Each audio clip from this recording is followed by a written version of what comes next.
lhe dou as boas-vindas ao Autoconsciente. Este é um podcast que entende você para você se entender melhor. Eu sou Regina Gianetti, instrutora de Mindfulness, a sua repórter da alma, compartilhando reflexões e ações para uma vida com mais autoconsciência. A minha intenção é que ao terminar um episódio, você se sinta melhor do que quando começou.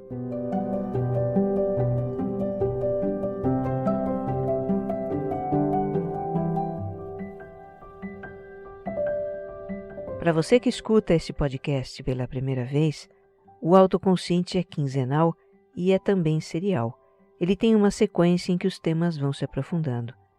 Eu te convido a escutar desde o episódio 0 para seguir a jornada de autoconsciência que nós estamos fazendo. E para tirar o melhor proveito do podcast, escuta sem pressa, um episódio por vez e reflita um pouco. Coloque em prática alguma ideia que o podcast lhe deu. O Autoconsciente é quase que uma terapia. Fica o convite também para me seguir no Instagram, que é onde eu mais interajo com os ouvintes. Os meus perfis são regina.gianetti e você mais centrado. E se você gostar do que vai ouvir aqui, compartilha nas suas redes sociais e grupos de mensagens.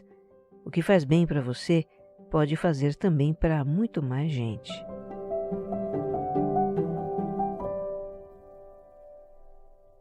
Episódio 93.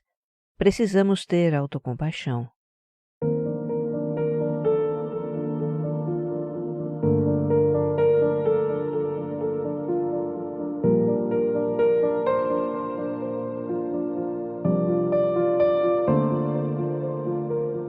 Na parte 3 do efeito sombra em nossa vida, eu mencionei assuntos tratados aqui no podcast que nos apoiam na redenção de aspectos sombrios, pacificar a implacável voz da autocrítica, acolher a nossa criança interior, perdoar a nós mesmos.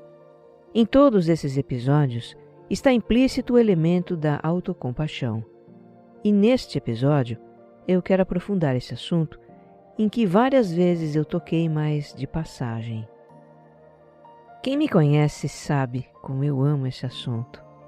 Autocompaixão é a chave, com A maiúsculo, não só para a gente redimir as nossas sombras, mas, acima de tudo, para desenvolver um relacionamento compreensivo e gentil conosco mesmos, e por extensão, com os outros também. Autocompaixão é um artigo de primeira necessidade no mundo atual.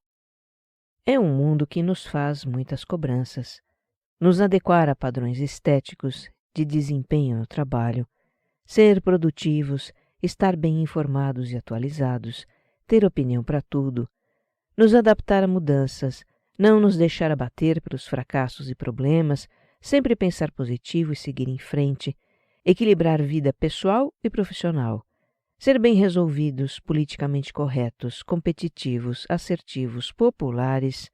Olha, é mais fácil realizar os 12 trabalhos do semideus Hércules do que levar uma vida de mortal no século XXI. Esse nível de demandas e exigências nos leva facilmente a uma profunda insatisfação conosco mesmos, a sentimentos de inadequação, de insuficiência, de inferioridade, de falta de valor. E o que fazer com isso? O que fazer quando nos sentimos com medo, por baixo, miseráveis, vulneráveis? É aí que entra a autocompaixão. Ela é um bálsamo para o mal-estar que sentimos em muitas situações da vida. Neste episódio, eu compartilho com você um pouco das ideias da americana Kristin Neff, uma referência mundial nesse assunto, alguém que eu já mencionei em episódios anteriores, né? Eu sou fã dela. Já vou deixar aqui 2 indicações de livros da Kristin. Um é Autocompaixão, Pare de se torturar e deixe a insegurança para trás. E outro, Manual de Mindfulness e Autocompaixão. Vamos explorar então por que ter uma atitude de compaixão para conosco mesmos.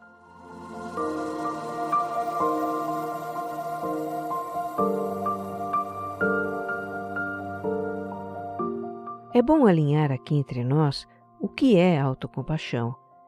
Como toda palavra que designa uma ideia, ela pode ser entendida de várias maneiras e confundida com outras palavras. Então, para começar, vamos distinguir a autocompaixão daquilo que ela não é. Por exemplo, autocompaixão não é autopiedade. Autopiedade é ter pena de si mesmo. É uma atitude que diz, pobre de mim. Ela nos coloca em um lugar de impotência, que é um lugar muito difícil de sair. A autopiedade nos aprisiona no sofrimento.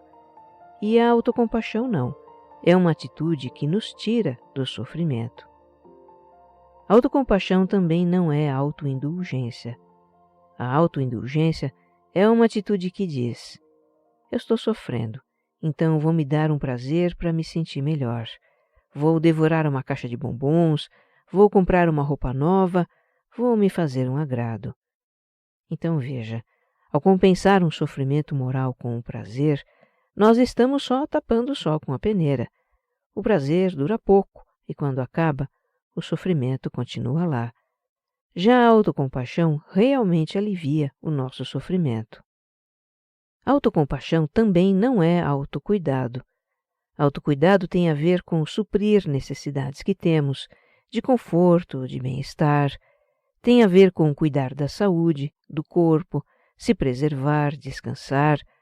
Ações de autocuidado podem fazer parte de um modo compassivo de tratar a nós mesmos, mas a autocompaixão vai muito além disso, como nós vamos ver aqui. Por fim, a autocompaixão nada tem a ver com autoestima. Na verdade, são duas ideias opostas. A autoestima nos leva a cultivar uma visão positiva de nós mesmos, nos valorizar por nossas qualidades. Sem dúvida, isso é importante, mas não é o bastante. Se nós nos limitamos a nos ver positivamente, como é que ficam as nossas fragilidades, limitações, maus resultados e as nossas sombras? Pois é, a autoestima exclui tudo isso, porque ela foca nos nossos aspectos positivos. E é a autocompaixão que vai nos acolher em situações de dificuldade, com todos os nossos aspectos considerados negativos. Ok, agora podemos definir a autocompaixão, que é a atitude de nos acolher em situações de sofrimento e fazer algo para amenizar esse sofrimento. Para exemplificar, é fazer por nós o mesmo que nós faríamos por uma pessoa querida numa situação difícil. Quando alguém que nós amamos está em crise, se sente triste, inseguro, com medo ou preocupado, o que é que a gente faz?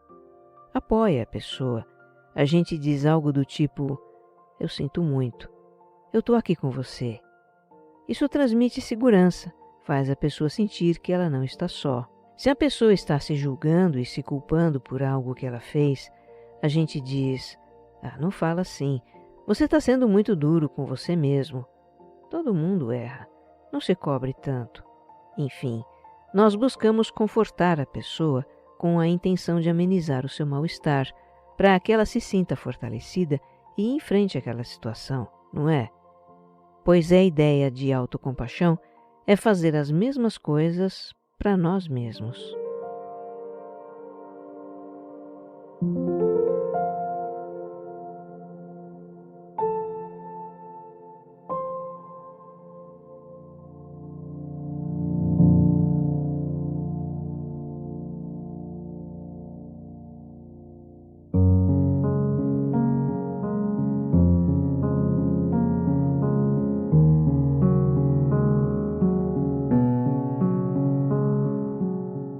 Há quem estranhe a ideia de ter compaixão por si próprio.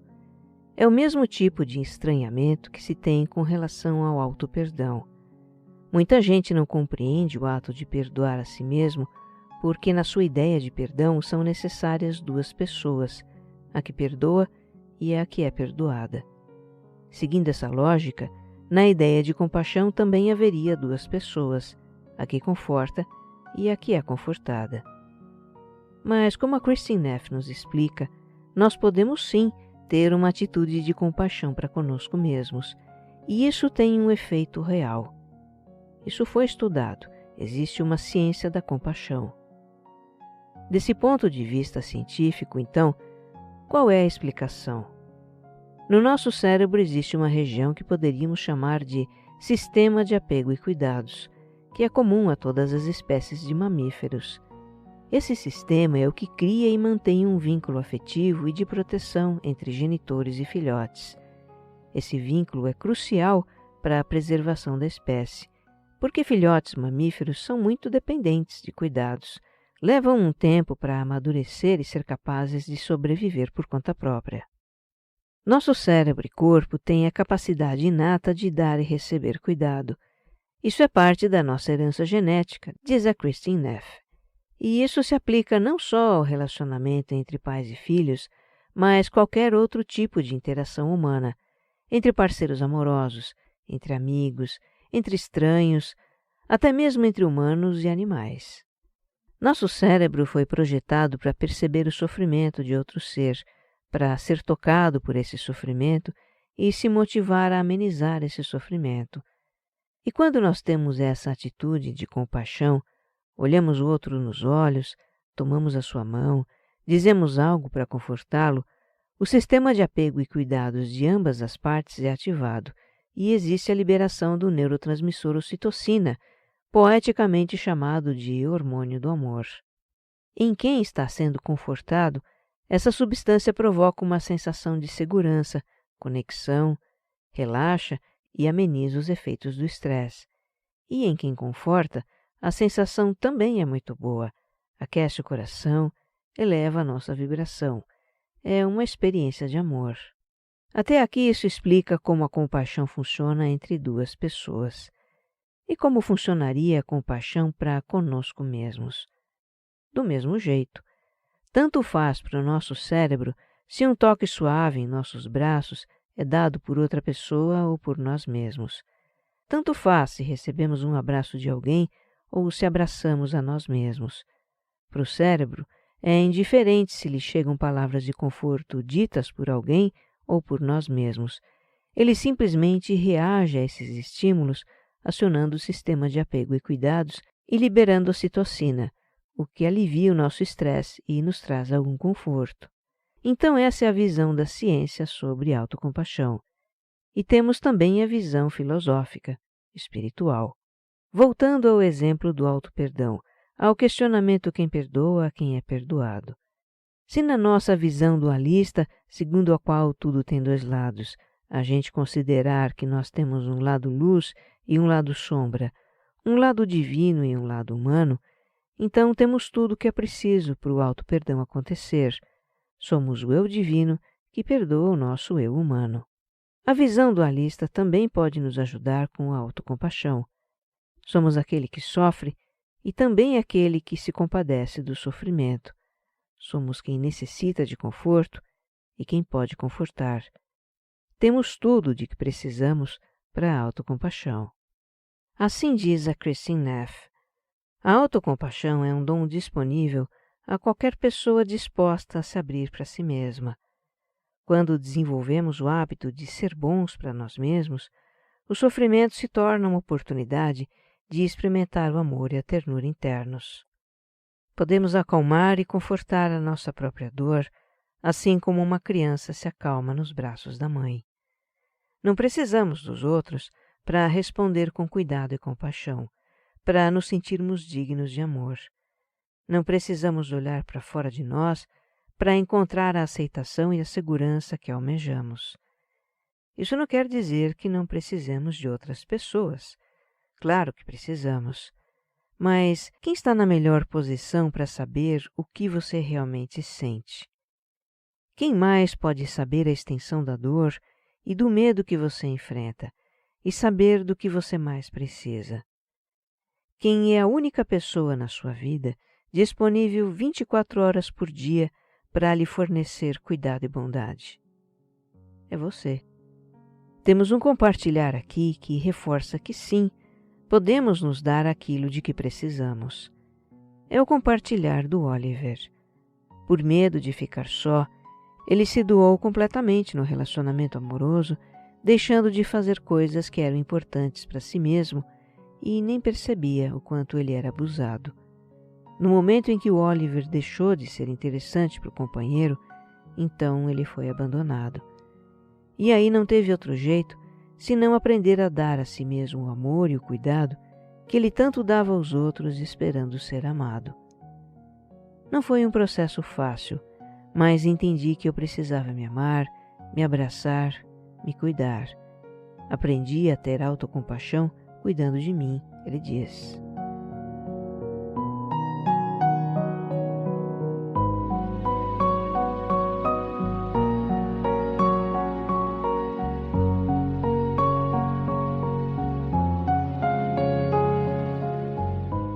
Outro questionamento que se faz sobre autocompaixão é: será que essa atitude não nos deixa tolerantes demais para com as nossas fraquezas e acomodados para nos desenvolver?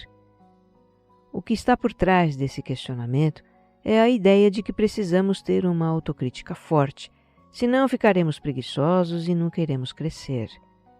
Diz a Christine Neff que a maioria das pessoas acredita realmente que a autocrítica tenha um efeito motivador, mas não é isso que se observa na prática.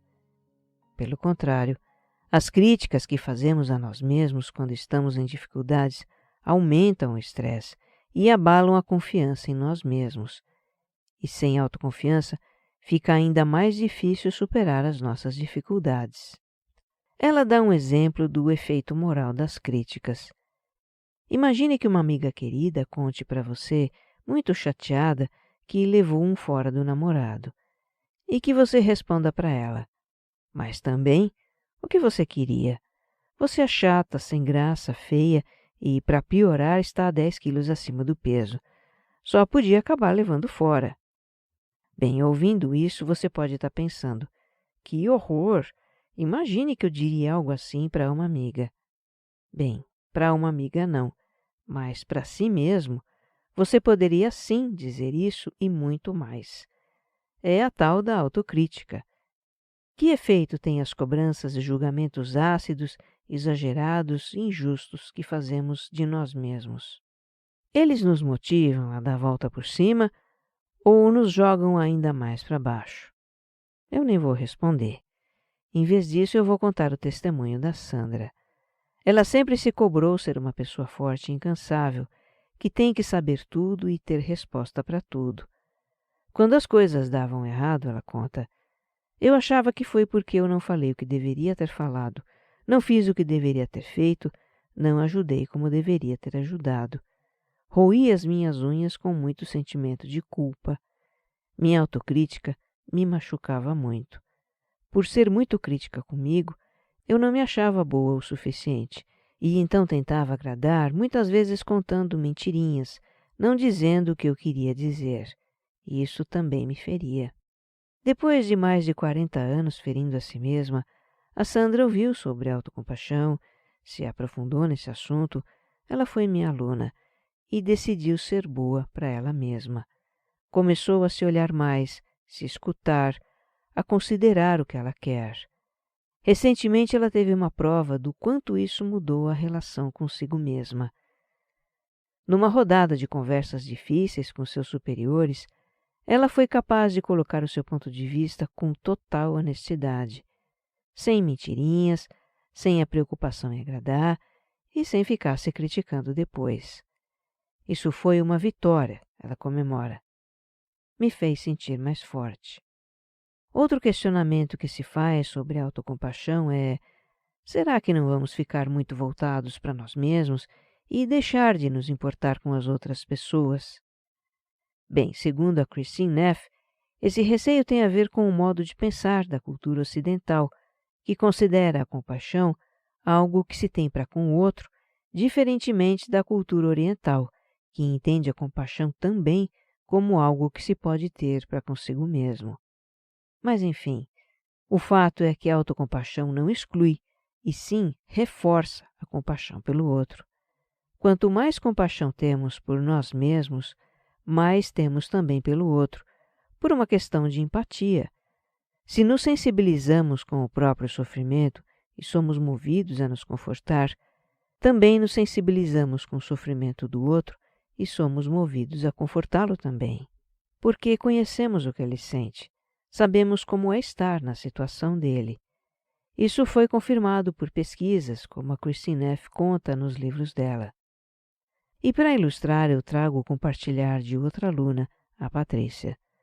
Ela dedicou 20 anos à construção da sua carreira, muitas vezes deixando em segundo plano os outros aspectos da vida. No final de 2020, foi surpreendida com a sua demissão e aí se sentiu a última das criaturas. Não fui a mãe dedicada, não fui a amiga presente, não fui a filha prestativa, nem a companheira inabalável. Eu só tinha sido uma excelente profissional e naquele momento eu não era mais nada, ela diz. Além de se julgar muito, ela também julgava pessoas do trabalho por terem tirado tudo dela. Estava bem para baixo quando ouviu o filho dizer: "Mamãe, eu vou te amar para sempre do jeito que você é." Essa fala do filho não só amoleceu seu coração, mas também fez a Patrícia se dar conta do que ela estava fazendo com ela mesma. E aí começou a fazer a meditação da compaixão que havia aprendido, dirigida para ela e para aquelas pessoas também, reconhecendo que somos todos seres humanos em busca das mesmas coisas, que fazemos o melhor que podemos segundo o nosso nível de consciência. Isso me trouxe paz para prosseguir com minha vida, conta Patrícia. Ela reviu suas prioridades, ressignificou o conceito de sucesso e se recolocou em outra empresa, mas com um contrato de trabalho, não de vida. Um último questionamento que as pessoas fazem e que eu acho importante mencionar, esse questionamento é: a autocompaixão pode se tornar uma desculpa para maus comportamentos? Pode ser um passar pano na gente mesma? A Christine responde que não, com base nas suas pesquisas. Ela lembra que ninguém está livre de errar e que pessoas mais autocompassivas tendem a reconhecer e assumir os seus erros, em vez de adotar atitudes defensivas ou tentar culpar alguém. Agora, falando por mim, da minha vivência pessoal e daquilo que eu observo nas pessoas, eu não vejo como a autocompaixão poderia nos fazer regredir moralmente. A nossa consciência do que é certo, do que é justo, do que é bom e ético, ela não muda porque nos tornamos compassivos conosco mesmos. O que ocorre, na verdade, é o contrário. É a expansão da consciência do que é certo, justo, bom e ético. É a expansão da noção de alteridade, ou seja, da consciência do outro, a legitimação do outro. Isso se dá porque a compaixão é uma qualidade do coração. A sua fonte é o amor incondicional. Se eu tenho compaixão da minha humanidade falível e imperfeita, eu também vou ter compaixão da humanidade do outro. Se por compaixão eu sou compreensiva comigo, por compaixão também vou compreender o outro. Se por compaixão eu desejo o meu bem, por compaixão também vou desejar o bem do outro. Não há como ser diferente.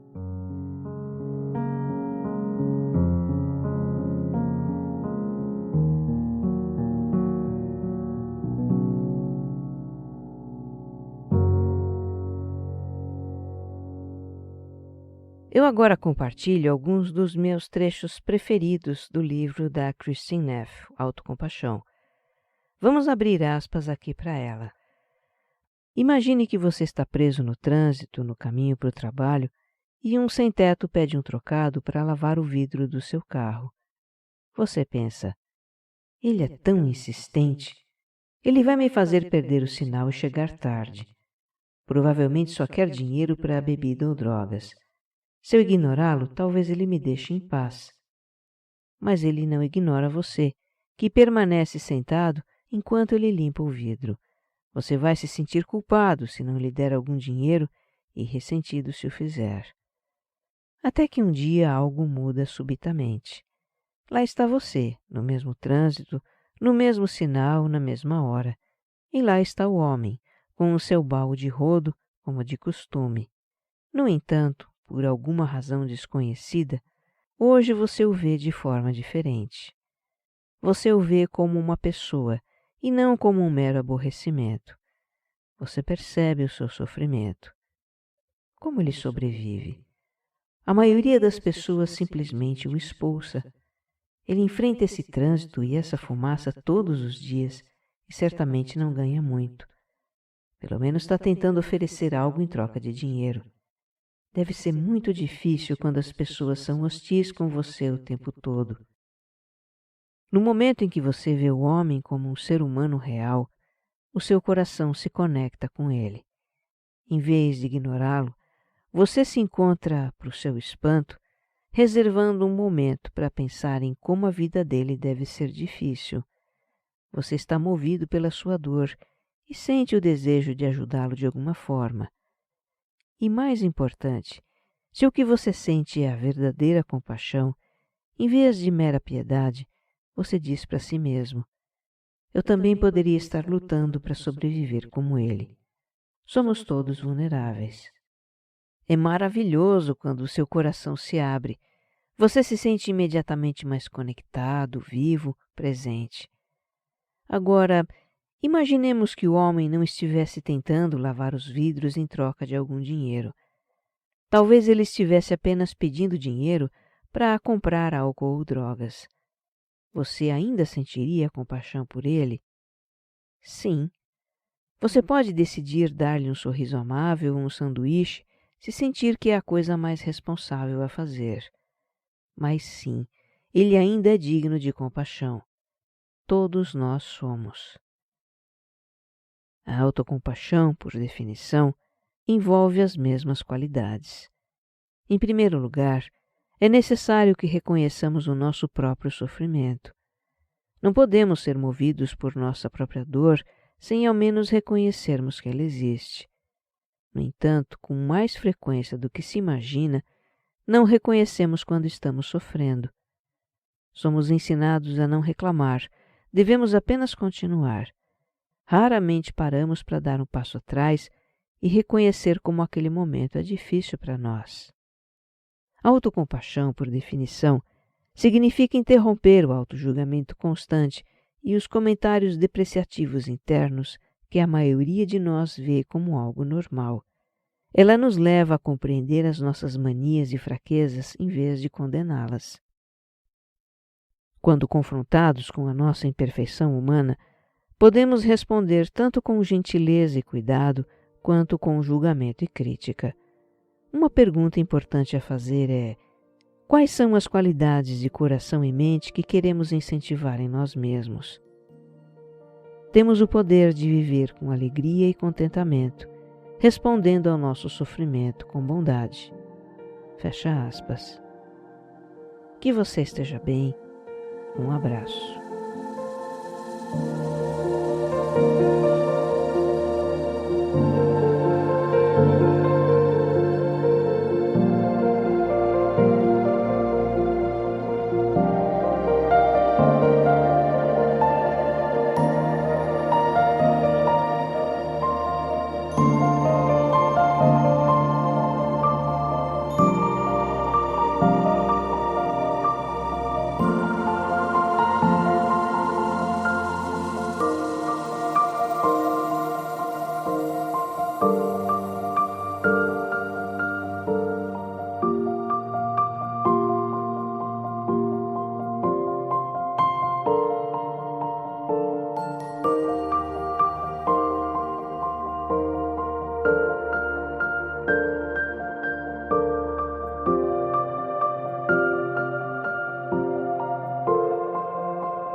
Autoconsciente é um podcast distribuído pela Rede B9.